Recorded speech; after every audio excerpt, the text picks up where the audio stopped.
Have you ever wondered why some people step into their mornings calm, focused, and full of energy, while others wake up already tired, tense, and swept away by the chaos of the day? The difference isn't luck. It's not even about circumstances. It's about what they tell themselves the moment they open their eyes. And today, I want to share with you 8 powerful thoughts, simple phrases that can completely change the way you start your day.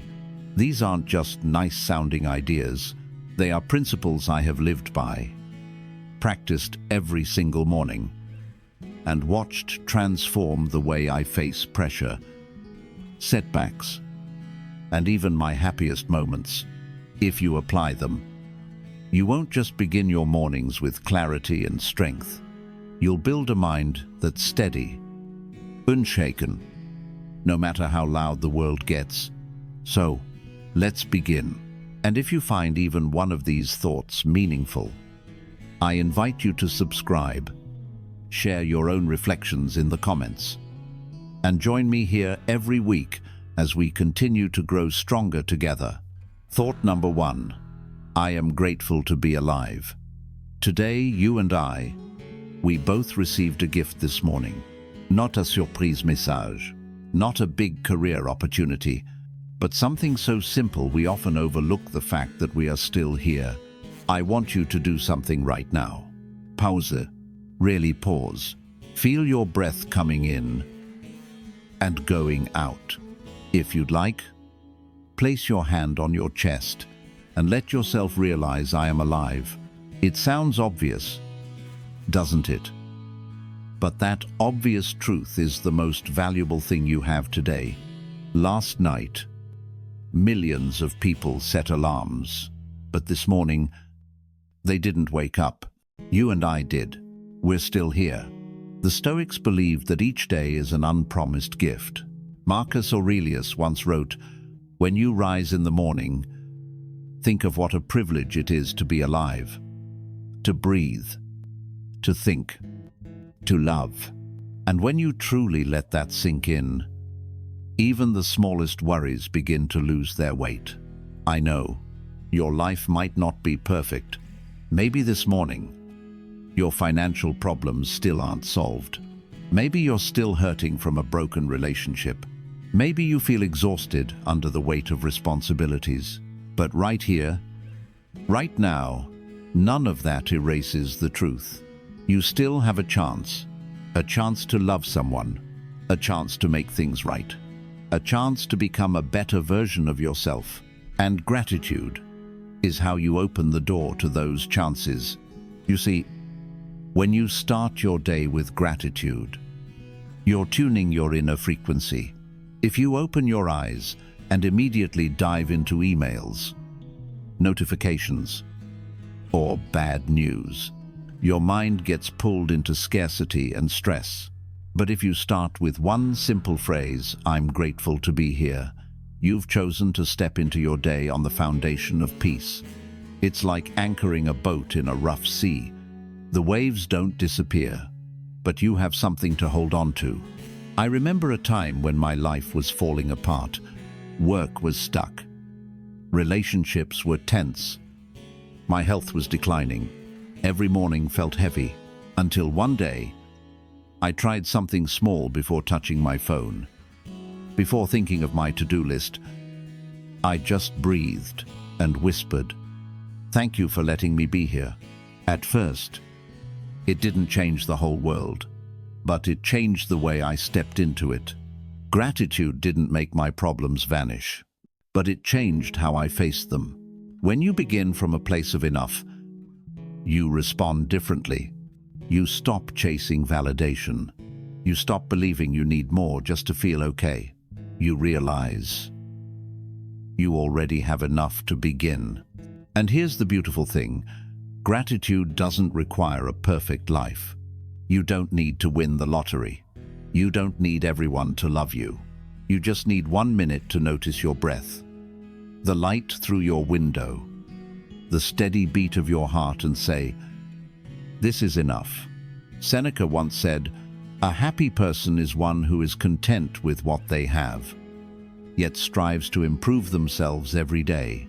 That's the essence of gratitude, content, but not complacent, present, yet still moving forward. So, I want you to try something tomorrow morning. When you wake up, don't reach for your phone. Don't think about your list of tasks. Take a deep breath and say, out loud or in your mind, I am grateful to be here. You'll notice the things that usually irritate you: traffic, overflowing emails. A harsh comment from someone won't cling to you as easily, because you began your day not from lack, but from fullness. And when you do this long enough, it stops being just a mental trick to feel better. It becomes a way of life, a foundation the outside world can't shake. I know it sounds small, but every great change begins with something small like this: a sentence, a breath, a pause to remember I am alive.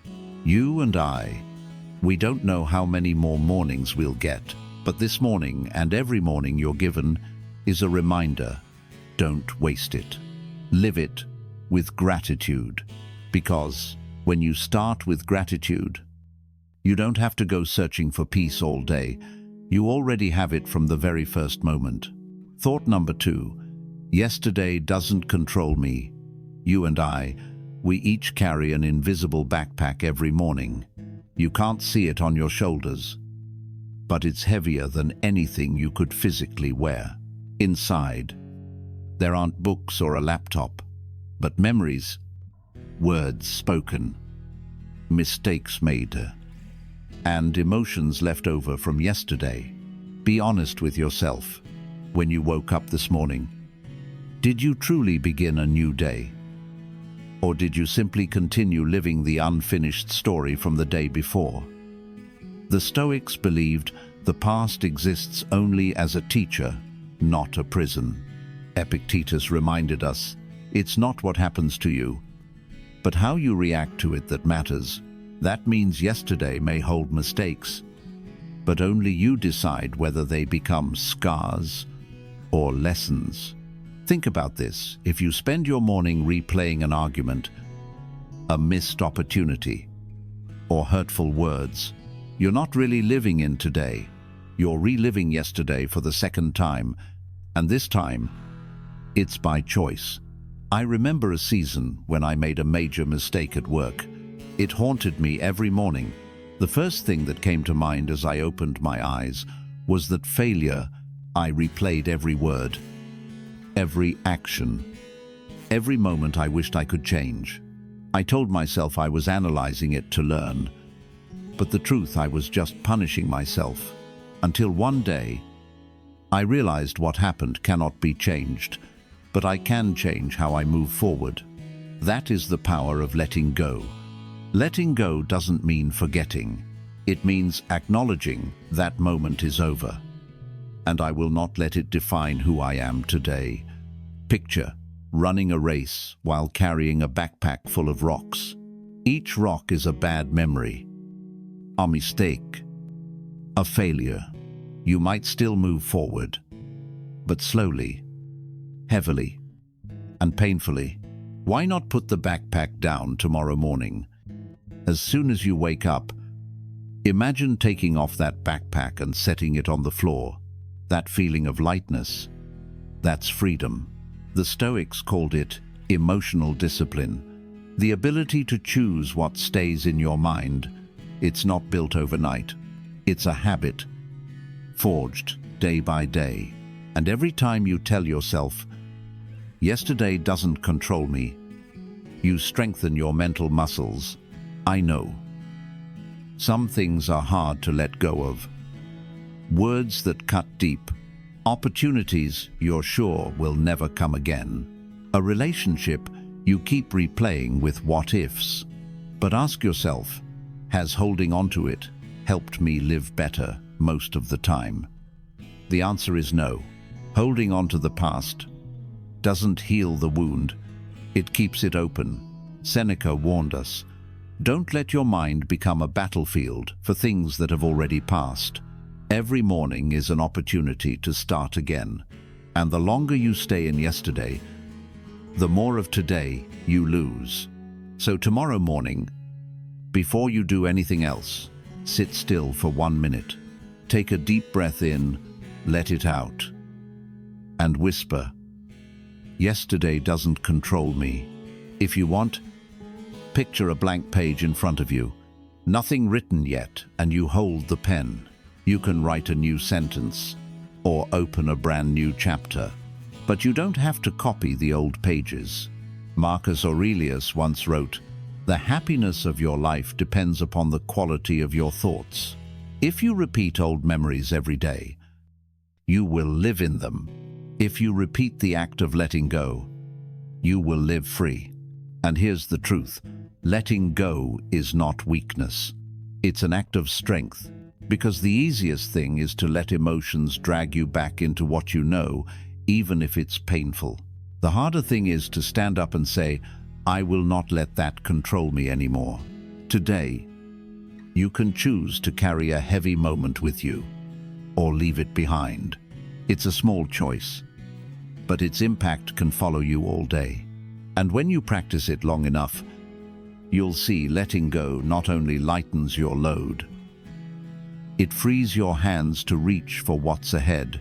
So tomorrow morning, before your feet hit the floor, remember yesterday doesn't control me, because today is yours. Thought number 3, I control my mind every morning. Before the world starts knocking on your door, before your phone lights up with notifications, before anyone pulls you into a conversation or hands you a to-do list, take a few seconds to remind yourself, I am the captain of my thoughts.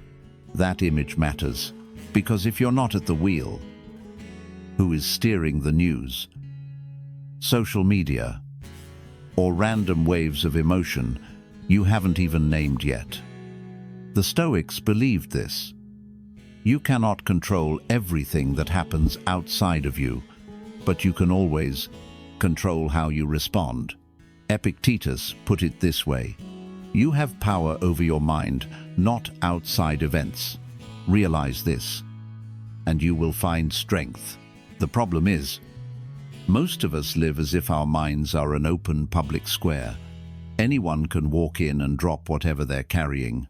A negative comment, a careless remark, a piece of bad news, and suddenly your focus is gone.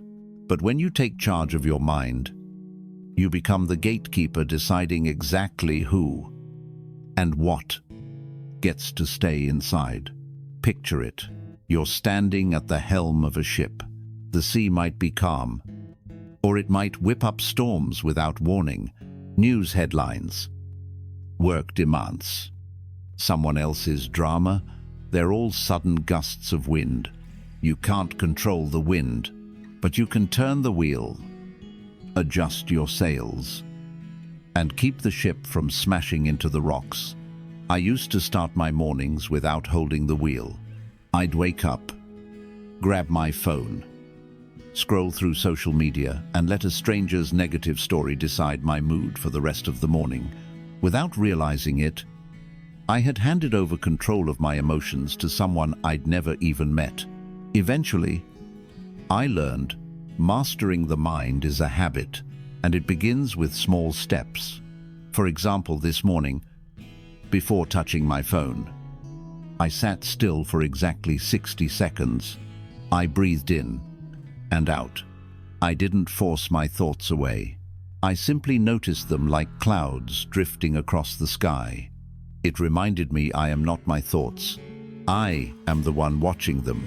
Once you understand this, you discover something powerful, the space between stimulus and response. Someone says something hurtful. That space lets you choose your reply. Bad news arrives. That space gives you time to think before you react. Marcus Aurelius once wrote, "The happiness of your life depends upon the quality of your thoughts. If you want peace, choose carefully what you allow to stay in your mind. I know, easier said than done. We live in a time when everything fights for your attention: ads, headlines, alerts, videos. But if you let everything in, there's no room left to hear your own voice. That's why I want you to try a 1-minute morning ritual when you wake up. Sit tall, close your eyes, and whisper, "I control my mind." Let that phrase echo in your head like background music for the day ahead. And anytime you feel pulled by anger, worry, or envy, pause, take a slow breath. Repeat it, "I control my mind." You'll be surprised just by coming back to that thought. You take the wheel again. Controlling your mind doesn't mean forcing yourself to be positive all the time. Stoicism doesn't ask you to pretend everything's fine. It's about seeing things exactly as they are, no more, no less. And then choosing the best response. If it rains, acknowledge it's raining. Don't add the story. Why does bad stuff always happen to me? If someone breaks a promise, acknowledge they broke a promise. Don't instantly add, "Nobody respects me," because once you add those extra stories, you're the one making the waves bigger. Remember, you can't always control the circumstances, but you can always control the meaning you give them, and the meaning shapes your emotions. Think of this phrase like a strong oar in your hand. Each morning, you say, "I control my mind." You're gripping the wheel. You're not drifting aimlessly. You're deciding where the ship is going. And when you're holding the wheel, you're no longer tossed around by every gust of wind.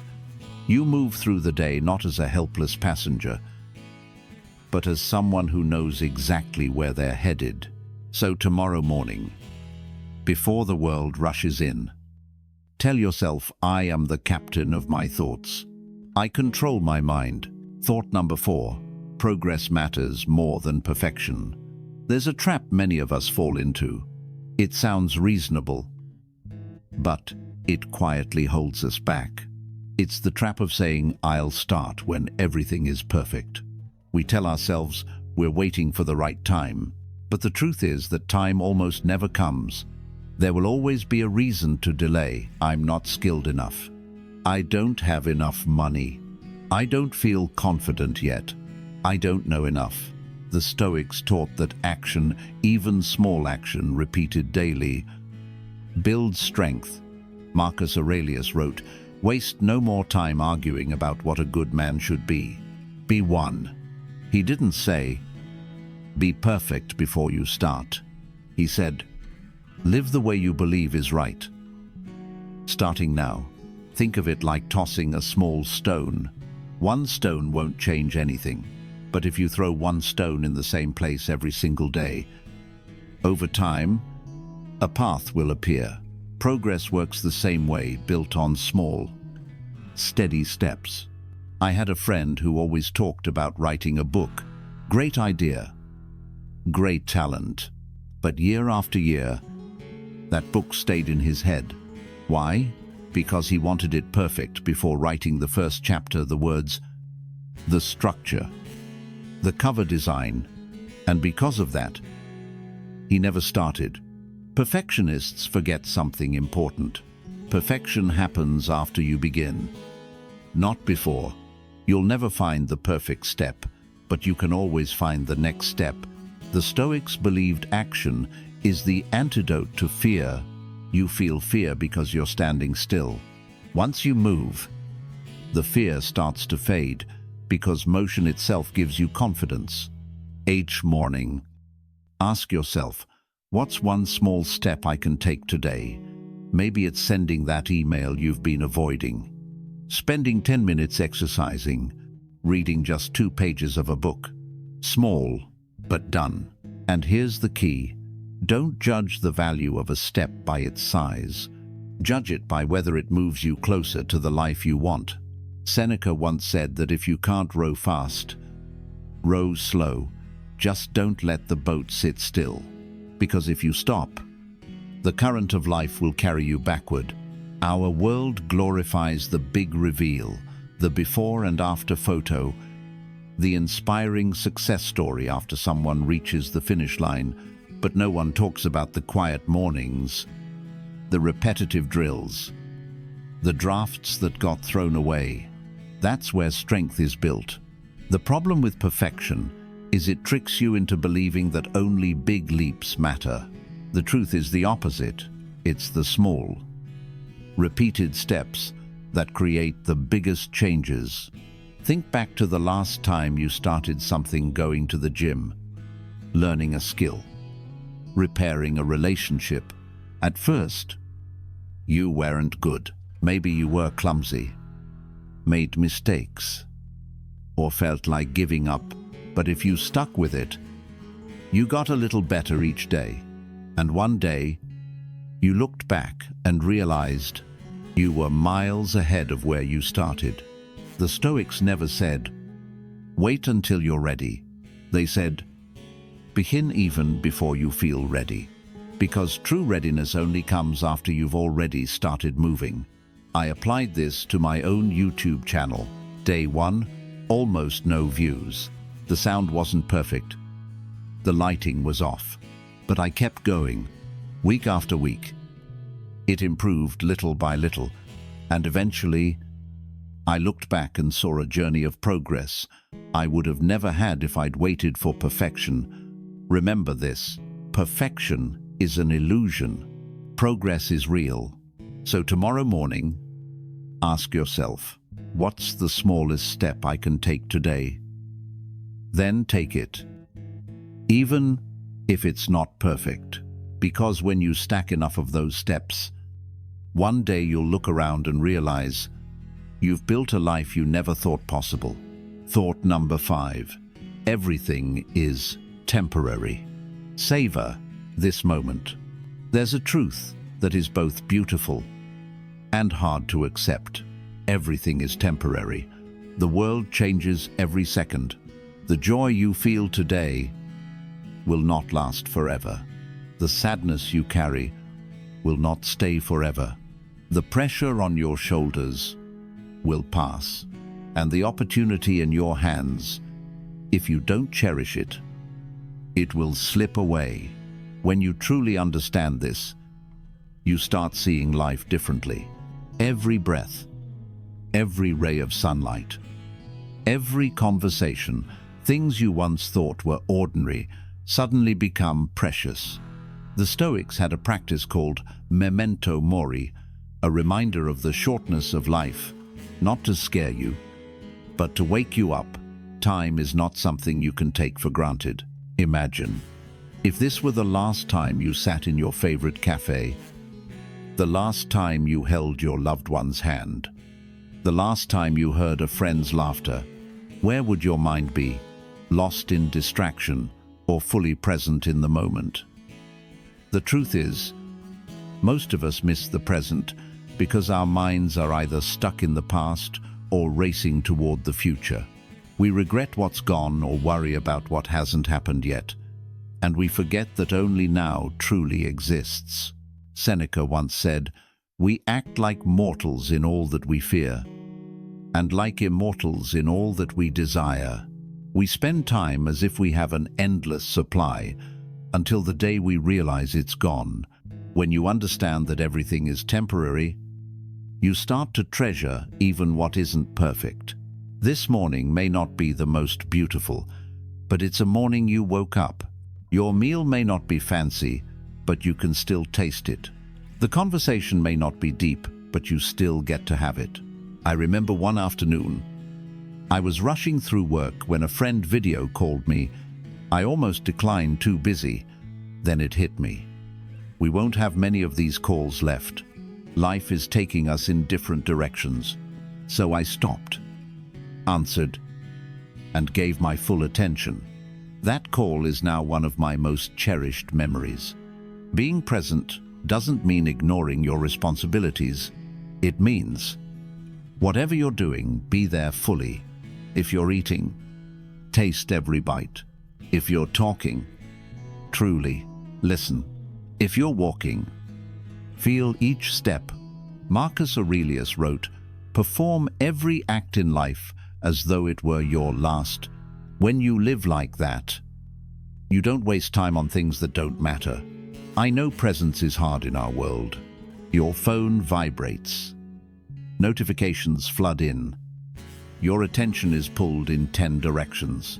But the more scattered you are, the less alive you truly feel. So here's a habit to try. Each day, choose one moment to be fully present. Maybe it's your first sip of coffee. Maybe it's a deep breath on your balcony. Maybe it's a hug with someone you love. One moment that belongs only to you. Remember, the temporary nature of things is not a reason to fear, it's a reason to savor. If joy lasted forever, we'd stop appreciating it. Tomorrow, today's joy might be only a memory. Today's sadness might become just a story you tell. Today's pressure might disappear as if it never existed. And today's opportunity might never knock again. So if you're laughing, laugh fully. If you're crying, let it all out. If you're loving, love deeply. And if you're living life completely, everything is temporary. But if you are truly present, the moment will last forever in your memory. Thought number 6. Kindness is my strength. There's a misunderstanding I see all too often. People think kindness is weakness. They believe that if you are gentle, people will take advantage of you. So they build up walls, cold, sharp, sometimes unnecessarily harsh, just to prove they can't be hurt. But the truth is different. True kindness is not weakness. It's a form of strength, and not everyone has the courage to use it. The Stoics saw kindness as a pillar of emotional discipline. Marcus Aurelius once wrote, "The true strength of a man is to keep his soul from being shaken by the chaos around him." That kind of steadiness requires inner power, the kind that keeps you from reacting impulsively when provoked, and gives you the depth to see the human being behind someone's behavior. Because sometimes, rudeness is just a mask hiding someone's pain. Coldness might be someone's way of protecting themselves from being hurt again. If you pause long enough to notice, you'll realize their reactions often say more about the battles they're fighting inside than about you. I once worked with a man who was constantly irritable. At first, I reacted with irritation of my own. But one day, I learned he'd recently gone through a major loss in his family. From that moment, I saw him differently. I stopped snapping back and started speaking to him calmly, offering help when I could. Months later, our working relationship transformed, not because I won any argument, but because I chose kindness over ego. Don't get me wrong, kindness doesn't mean letting people walk all over you. It's the balance between softness and boundaries. You still say no when necessary. You still protect your values, but you do it without letting bitterness or resentment control you. The Stoics called this virtue. They believed your actions should be guided not by how others treat you, but by the person you choose to be. Think about it. Power based on money, status, or influence can be stripped away overnight. But the strength that comes from kindness, from controlling your reactions and protecting your inner peace, no one can take that from you. So here's a challenge for today. Do one kind thing, no matter how small, without expecting anything in return. Smile at a stranger. Send a message to check on a friend. Listen to someone without interrupting. The beautiful thing about kindness is that it changes both the receiver and the giver. Every time you act from kindness, you send a message to yourself. I act according to my values, not the chaos of others. Over time, you'll notice something powerful. People feel safe around you. They know you won't react with extremes. They trust you. And with that trust comes influence, the kind that inspires, not forces. Seneca once said, "No one becomes better by being treated badly, but many become better when treated kindly." Kindness spreads in a way that commands and power never can. Yes, there will be days you feel tired. Days you'll ask yourself, why should I be kind to those who aren't kind to me? The answer is simple, because it's the person you've chosen to be. Kindness is your strength, and when it's your strength, you don't need anyone's permission to use it. So tomorrow morning, before you walk out the door, remind yourself, today, I will choose kindness, not because the world always deserves it, but because I deserve to live true to myself. Thought number 7. I am responsible for my reactions. You can't control other people. You can't decide what they say, what they do, or how they treat you. But you can decide how you respond. And that's one of the greatest powers you will ever have. Think back to the last time someone made you angry. Maybe it was a coworker who didn't finish their part of a project, a driver who cut you off in traffic, or a friend who made a comment that rubbed you the wrong way. In that moment, emotions rise fast, and your first instinct might be to snap back, argue, or withdraw in silent frustration. But if you pause even for 1 second, you'll realize something. Your reaction is not automatic. It's a choice. The Stoics believed that between stimulus and response, there's always a space, and in that space lies your freedom, the freedom to choose your response. Epictetus put it this way: we are not disturbed by things, but by the views we take of them. In other words, people may act in ways you dislike, but you decide how deeply and how long it affects you. When you truly accept that you are responsible for your reactions, the focus shifts from "they made me angry" to "I allowed myself to react that way." This isn't self-blame, it's self-empowerment. Because if your emotions are entirely in the hands of others, you become a puppet. But if you take responsibility, you take back control. I used to react quickly, especially online. One negative comment, and I'd feel the urge to fire back. But I started practicing the pause, reading the comment, taking a deep breath, and asking, which response will protect my peace and my values? The interesting thing is, when you choose to respond for peace, instead of winning an argument, you no longer play someone else's game. You can choose silence. You can choose a short, respectful reply, or you can choose to walk away. Marcus Aurelius once wrote, "If you are distressed by anything external, the pain is not due to the thing itself, but to your estimate of it, and this you have the power to revoke at any moment."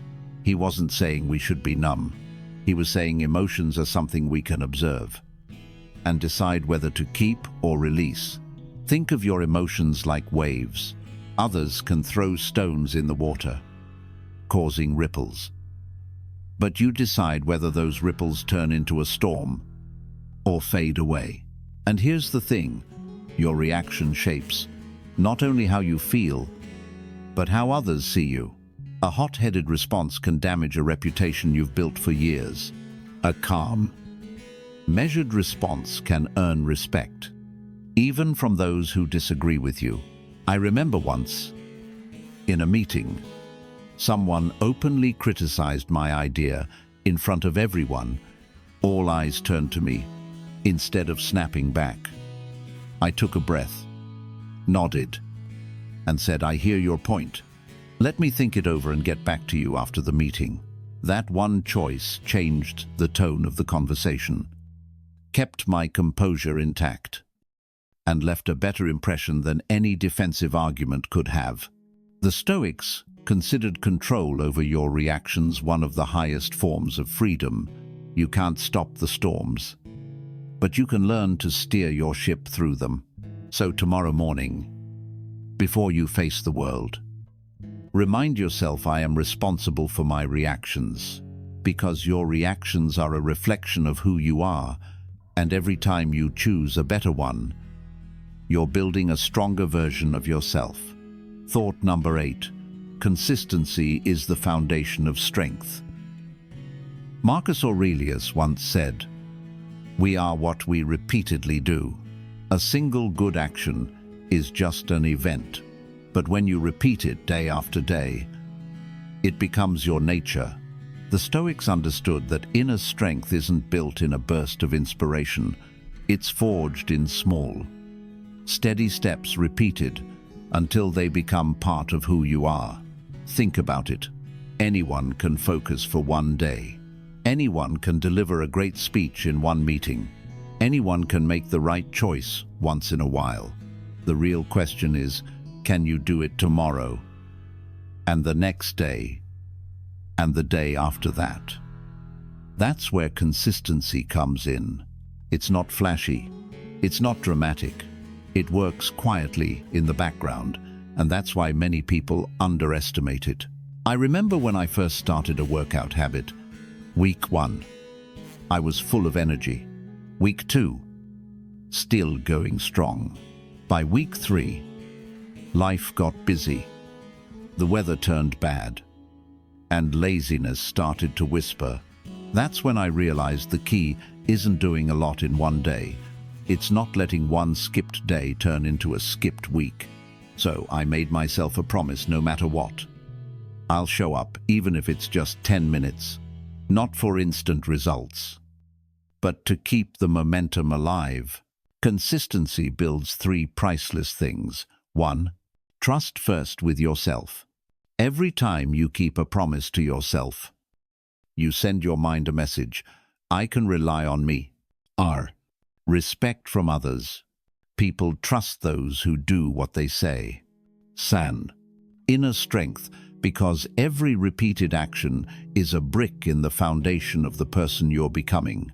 The Stoics saw good habits as a fortress against life's chaos. When everything around you changes, consistent routines keep you steady inside. Look at elite athletes, great leaders, and inspiring thinkers. Their success doesn't come from one magical moment. It comes from thousands of hours of showing up, even when they didn't feel like it. Consistency is like putting small deposits into a savings account. Each deposit may feel small, but over time, the balance grows. Miss too many, and you lose that momentum. Here's the beauty. Consistency doesn't demand perfection. You'll have off days. You'll have days when you're only at 50%. What matters is that you still show up. You keep the rhythm alive. Seneca once said, "Not every day can we do great things, but we can do small things in a great way." So, choose one small habit that matters to you: reading 5 pages, writing 1 paragraph, stretching for 10 minutes, or taking 1 minute each morning to breathe and reset. Then, commit to it every day for 30 days. At first, you'll use discipline to keep it going, but over time, the habit will carry you.